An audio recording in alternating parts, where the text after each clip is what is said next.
ሰላም ጤና ይስጥልን ክቡራን የዩቲዩብ ቤተሰቦች፣ የሰዓቱን አጫጭር መረጃዎች እየቀርብ ያለው እስከ ፍጻሜው አብራችሁን ቆዩ።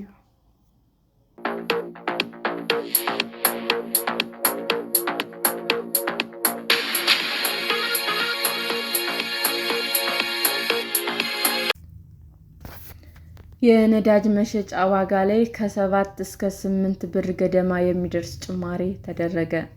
የንግድና ቀጠናዊ ትስስር ሚኒስቴር ከዛሬ ጀምሮ ተግባራዊ የሚሆን የነዳጅ ጭማሪ ይፋ አደረገ።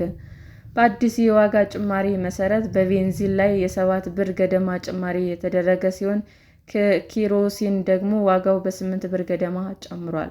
ንግድና ቀጠናዊ ትስስር ሚኒስቴር ረቡዕ ታኅሳስ 1 2018 ዓ.ም ይፋ ያደረገው የዋጋ ማሻሻያ 2018 ዓ.ም ከገባ ከአውሮፕላን ወጪ ባሉት የነዳጅ አይነቶች ላይ የተደረገ የመጀመሪያው ጭማሪ ነው።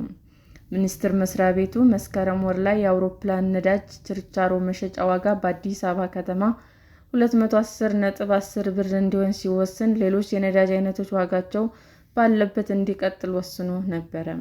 መንግስት በቤንዚን፣ ኪሮሲን እና ነጭ ናፍጣ ላይ ለመጨረሻ ጊዜ ጭማሪ ያደረገ ባለፈው ዓመት ግንቦት ወር መጨረሻ ላይ ነበር። በወቅቱ በተደረገው ማሻሻያ መሰረት ቤንዚን ላለፉት 5 ወራት ገደማ በ122 ብር ከ53 ሳንቲም ሲሸጥ ቆይቷል።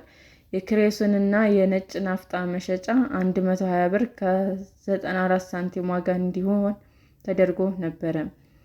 ዛሬ ይፋ የተደረገው ማሻሻያ ደግሞ የሦስቱም የነዳጅ ምርቶች ዋጋ 129 ብር ከ12 ሳንቲም እንዲሆን አድርጓል። አዲሱ ተመን የቤንዚን ዋጋ ላይ 6 ብር ከ59 ሳንቲም ጭማሪ ያስከተለ፣ የኪሮሲን እና ነጭ ናፍጣ ደግሞ የችርቻሮ መሸጫ ዋጋ በ8 ብር ከ18 ሳንቲም እንዲጨምር ያደርጋል። የአውሮፕላን፣ የኪሮሲን እንዲሁም የቀላልና ከባድ ጥቁር ናፍጣ ዋጋ በህዳር ወር ሲሸጥ በነበረበት እንዲቀጥል እንደተወሰነ ሚኒስቴር መስሪያ ቤቱ ዛሬ ለነዳጅ ኩባንያዎች በላከው ደብዳቤ አስታውቋል።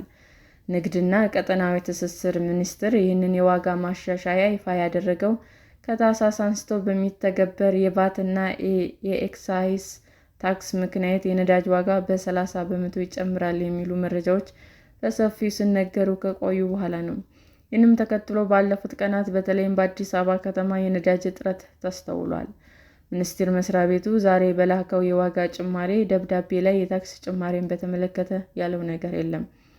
የመንግስት ከሐምሌ 2016 ዓ.ም አንስቶ መተግበሪያ የጀመረው የማክሮ ኢኮኖሚ ማሻሻያን ተከትሎ የነዳጅ ዋጋ ላይ ተደጋጋሚ ጭማሪዎች ታይተዋል። የቤንዚን ዋጋ ለመጀመሪያ ጊዜ ከ100 ብር የተሻገረው ባለፉት ዓመታት ታኅሳስ ወር ላይ ነበር።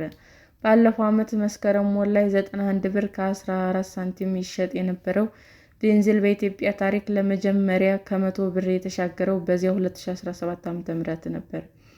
በ2017 ዓ.ም መጀመሪያ የነበረው የቤንዚን ዋጋ ዛሬ ይፋ ከተደረገው ጋር ሲነጻጸር የ38 ብር ገደማ ጭማሪ ታይቶበታል።